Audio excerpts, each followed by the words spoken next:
I'm Brandon Lee. Welcome to my review of the Sony A7S III. So I'm shooting this review entirely on the Sony A7S III, starting with what you're seeing right now. So the entire review is going to be sample footage. Right now we're in 4K 24p, all intro mode. This is the highest quality mode that the camera offers, and I have face tracking enabled, so you're seeing it track my face as I walk through the room. So this is pretty much what you would get if you just set up the camera in standard mode, all picture profiles off, and let it run. And this is how it looks when you punch in on your subject to 200% to get a 1080p image out of that 4K original image. It's still very, very sharp. So I started off this review in standard color mode for a reason, and that's because this is the best color that I got out of the Sony A7S III after several weeks of testing with S-Log and Cine 4, Cine 2, Cine 1, all the other color modes. Now this could come down to just my own color grading limitations, I'm not sure, but what I really like about standard is that I'm pretty happy with the way the colors look without any grading whatsoever. So then if I decide to do grading on top of it, then I'm just sweetening what's already looking good to me. Whereas with the S-Log modes, I have to do some work to get it back to looking normal before I start putting the look on top of it and making it look awesome.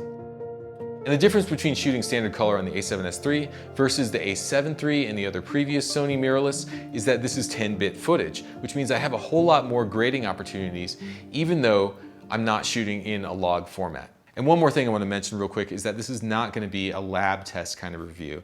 I'm not Gerald Undone, I can't do those kinds of reviews, so I'm just going to take it out and get some footage in the real world, filming myself and filming some B-roll of the area around me, and show you how it looks under various situations with various settings. So if that's what you're here for, then cool, let's go ahead and get started.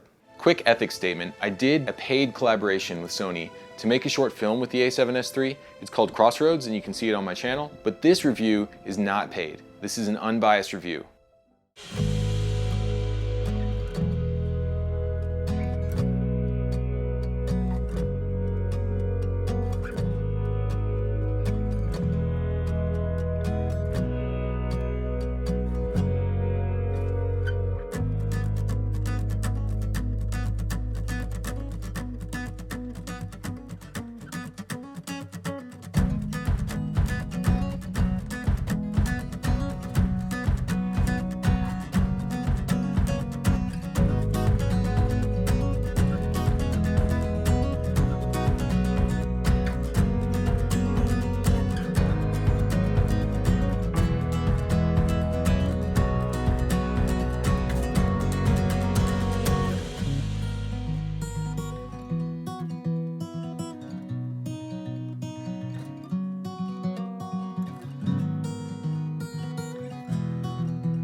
The Sony mirrorless cameras have had PDAF autofocus for a while now, which is their phase detection autofocus, and it's always been good. But on the A7S III, it's enhanced with additional features like touch to track and enhanced face and eye recognition.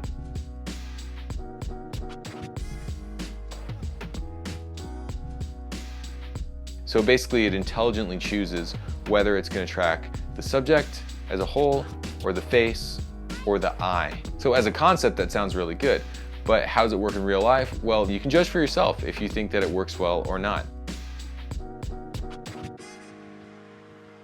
My personal feeling is that the autofocus was great overall, very, very usable, especially under unchallenging circumstances such as a seated interview. For shots that were more complex or had more movement, I found it to be a little less predictable in the results. So maybe take one would be perfectly in focus, but then take two would just be a little bit soft at one point. Sometimes I preferred to switch to manual focus and just try to stay the same distance from my subject rather than letting it track constantly, especially if the subject was passing behind a foreground obstruction, because once the autofocus loses the subject, it takes a minute for it to re-find it. And in super, super low light, especially in low contrast scenarios, the autofocus will hunt. It will have trouble following a subject, especially if the subject is changing distance from camera rapidly.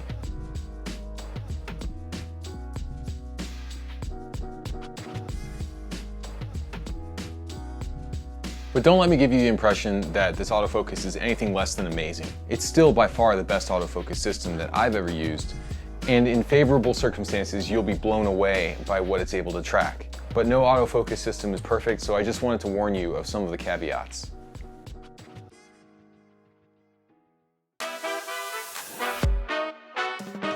Sony's mirrorless cameras have always had a rolling shutter problem. The A6300 was probably the worst of them, and I just dealt with it in the past, and I tried to avoid filming out of moving vehicles with a long lens or filming handheld that was too shaky. But now with the A7S III, I can honestly say that rolling shutter is not a problem anymore. So as you can see in this footage, straight lines stay straight. And when I shoot handheld footage that's shaky, the subject doesn't become distorted or squashed. So I think there's not really a whole lot more to say about rolling shutter because it's basically just fixed. It's one more worry I can cross off my list when I'm shooting.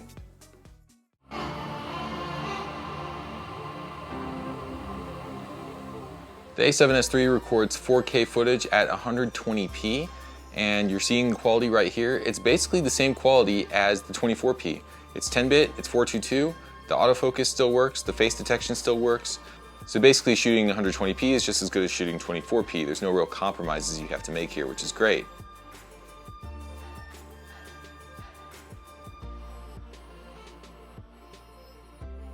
There is a tiny bit of a crop. I guess it's about 1.1x, but I didn't even notice it when I was shooting, so I don't think it's really worth worrying about. However, the one caveat to shooting at 120p is that you will probably have to transcode your footage in post in order for it to play smoothly, because the recording format for 120p is a lot more compressed than it is for 24p, 30p, or 60p. Here's a screen recording of how 120p footage plays back in Final Cut without transcoding. It's pretty choppy. And now here's how it plays back after I've transcoded it to ProRes. So if you want slow motion but you don't need 120p, I would recommend shooting at 60p instead, because the 60p footage plays back a lot smoother without transcoding, so it's easier to edit with. All right, let's push that dynamic range indoors in non-log standard color mode. That's what I'm in right now, standard, and I've exposed that this wall is just on the edge of overexposure. It's at about 100 IRE, and my ISO is at base, it's ISO 80. So let's see if I can keep everything within the proper exposure range.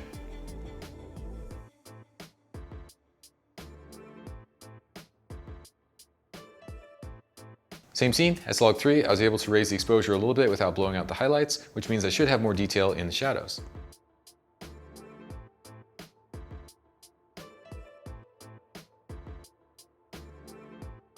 Okay, just for grins, I switched over to Cine 2 mode, so I had to lower the exposure back down a bit to keep the wall from overexposing. Let's see how this compares.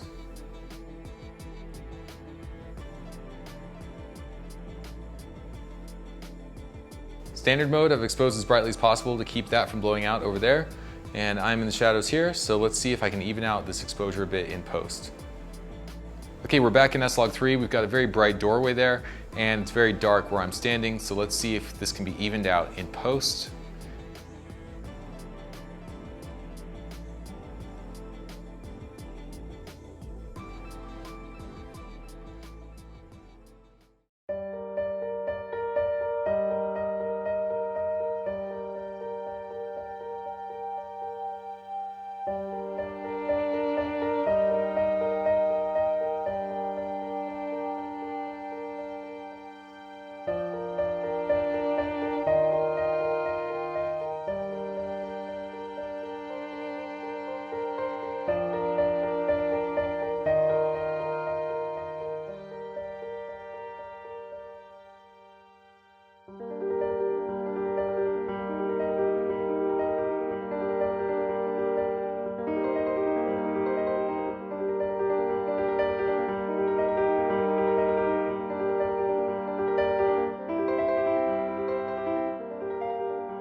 The A7S III is of course a great camera in low light, but I wanted to test how it compares with the A7S II. So I brought out some of my old A7S II footage. So here's a moonlight shot from the A7S II, and a moonlight shot from the S3. I boosted up the saturation just a bit on the S3 to make the color match better. Now this isn't a fair fight because the A7S2 was shooting at f2 on my Laowa 15mm lens, and the S3 was shooting at f1.4, so it had over a full stop of light more, which should translate into less noise.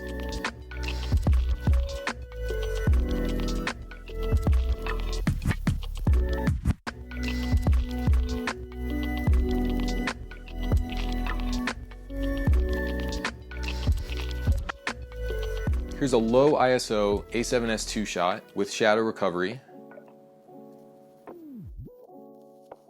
and a low ISO A7S3 shot with the shadows recovered.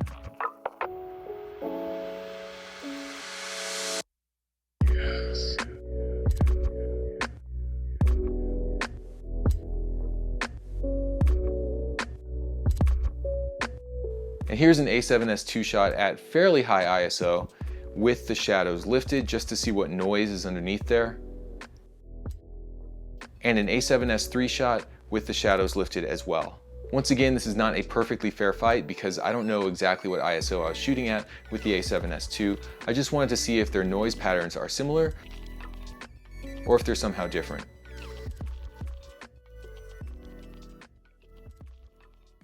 Okay, now we're in S-Log3 and I'm gonna start cycling through the ISOs starting at 500. So this is ISO 500, which is supposed to be the base ISO. ISO 800, 1600, 3200, 6400, 12,800, 25,600, 51,200, 102,400, 204,800, and 409,600. Let's go ahead and open this window and see how bright it gets. Super bright. Standard mode. This is picture profile off, standard color. Let's start bumping it up. 2,000. 2,500, 3,200, 6,400, 12,800, 25,600, 51,200, 80,000, 128,000. 256,000 and 409,600.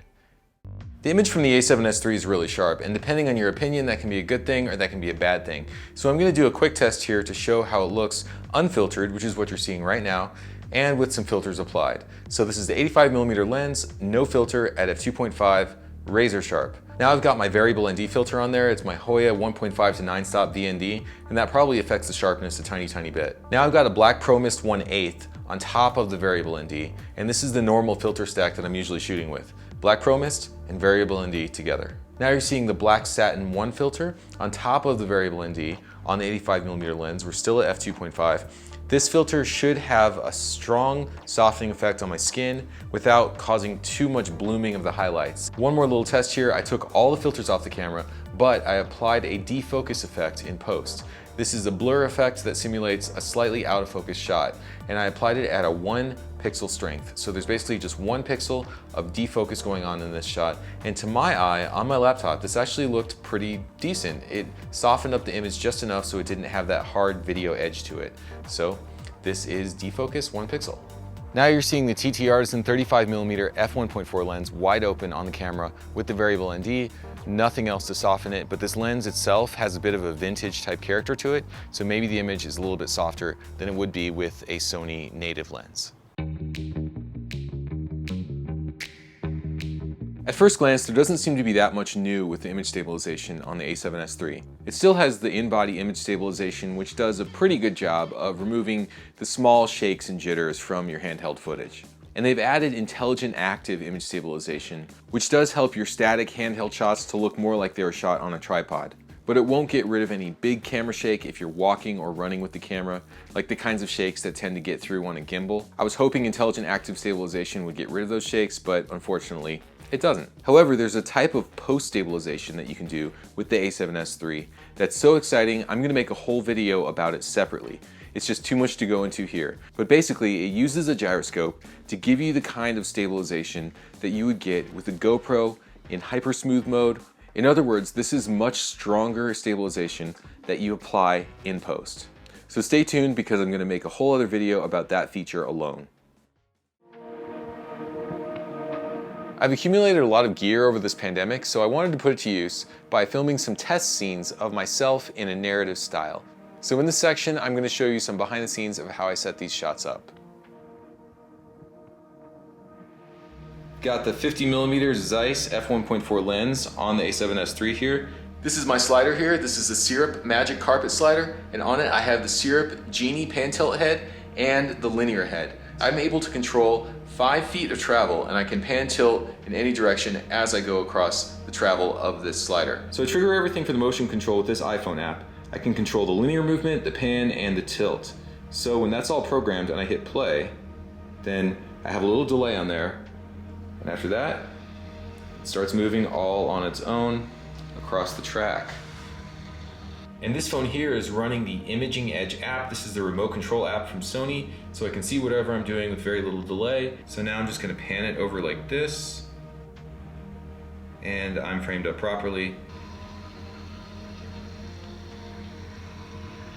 So I'm pretty lucky to have these west-facing windows in this house because it gives beautiful sunset light that you're seeing right now, but I did want to augment that a bit and fill in some shadows, so I brought out my IntelliTech LC160. This light is basically just a flat mat that you can fold however you want to create any shape of light that you want.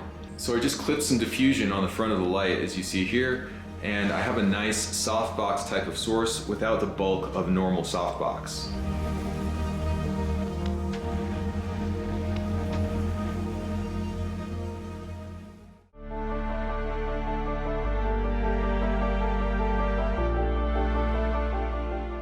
A7S III on the Genie, rocking the 50mm f1.4 planar. This is the IntelliTech Light Cannon X100, and it's shining down through the French doors. It's more of a hair light, I guess.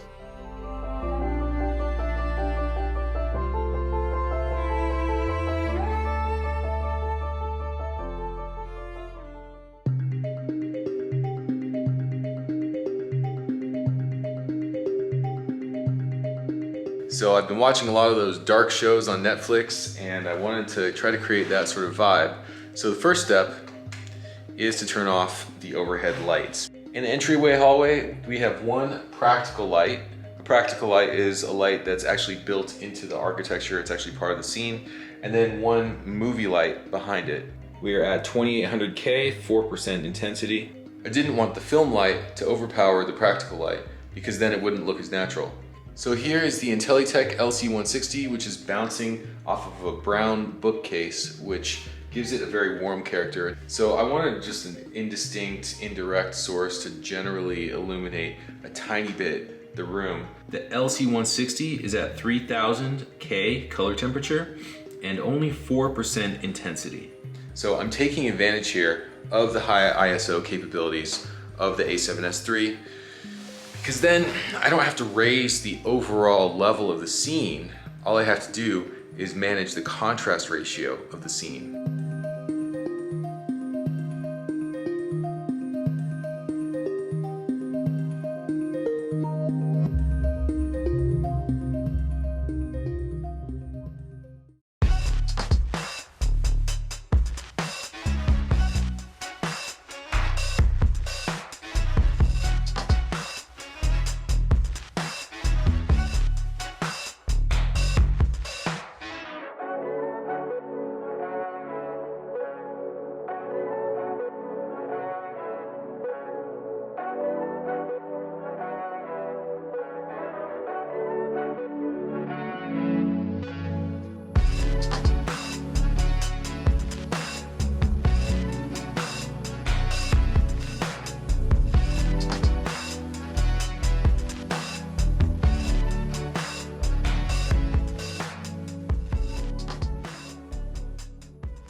Finally, here's some shots I did on the Sirui 50mm and 35mm anamorphic lenses because I couldn't resist taking these out for a spin. So now I'm testing the Sirui anamorphic lens on the A7S III. Lens aperture is wide open to f1.8, 1/50th of a shutter, and I'm using a Hoya variable ND filter to bring down the overall light intensity. I'm further from the camera, so the bokeh will be a little bit less behind me. So it should look a little bit different from the previous shot. So yeah, this is just giving you another idea of how this 50mm anamorphic 1.33x lens looks on the A7S III. Now we're in S-Log3, so let's see if this increases the dynamic range or otherwise improves the image. And I'll take off my hat, just for a little variation. Look at that hat hair, isn't that great? Out of focus, losing my shoe. Coming back in focus, yeehaw.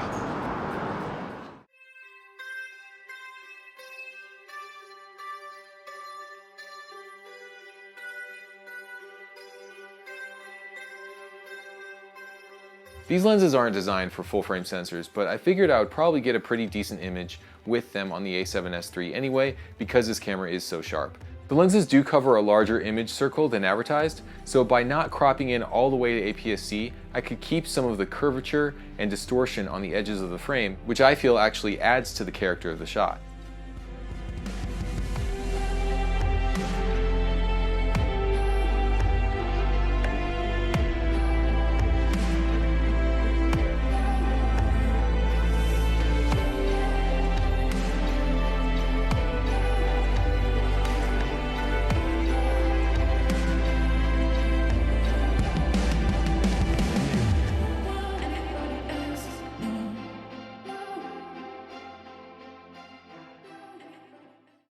So do I recommend the A7S III? Yes, I recommend it. It has all the features I need, it doesn't cripple anything, and even though not all the features are 100% perfect, they're about as good as anything else on the market right now. So especially for running gun shooters like me, this camera is the one to get. I used it for 2 months and it was completely reliable. This is a camera that just gets out of the way and lets you stay creative. Okay, that said, I think it's important to remember that just because a new camera came out, doesn't mean the old footage isn't any good anymore. So if you can't afford the A7S III, or if it's just not the right time for you to upgrade, I don't see any need to rush out there and get the latest thing. I'm just upgrading because my whole life revolves around filmmaking, around videography. So for me, it's totally worth it to have the latest, greatest camera, as long as it does what I need it to do, which the A7S III does. So I would say you definitely don't need to buy this camera to get great footage, but if you do choose it, then it won't let you down. And that's my review of the Sony A7S III. Happy filmmaking.